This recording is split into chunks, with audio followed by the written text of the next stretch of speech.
Australia apply गर्ने सोच्दै हुनुहुन्छ भने अब धेरै जस्तो युनिभर्सिटीहरूले एनुअल इन्कम 30 लाख देखाउनु पर्ने भनेको छ, त्यो पनि 1 इयरको स्टेटमेन्ट र 2 इयर्सको ट्याक्स क्लियरेन्स जोडेर।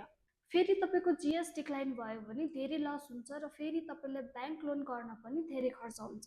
त्यसैले तपाईँको आफ्नो रिक्वायरमेन्ट मिट हुँदैन भने तपाईँले पछि फेरि टाइम लिएर पनि अप्लाई गर्न सक्नुहुन्छ।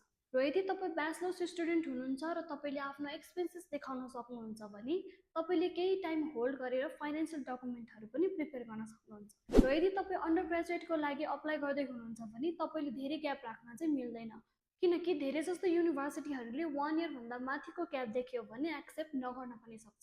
र तपाईँहरू पनि अस्ट्रेलिया अप्लाई गर्ने सोच्दै हुनुहुन्छ र फाइनेन्सियल स्ट्याटस कसरी स्ट्रङ गर्न सकिन्छ, जिएस अनुसार फाइनेन्सियल डकुमेन्टहरू कसरी प्रिपेयर गर्ने, के डकुमेन्टहरू चाहिन्छ भनेर डिटेलमा बुझ्न मन छ भने please do visit polar education.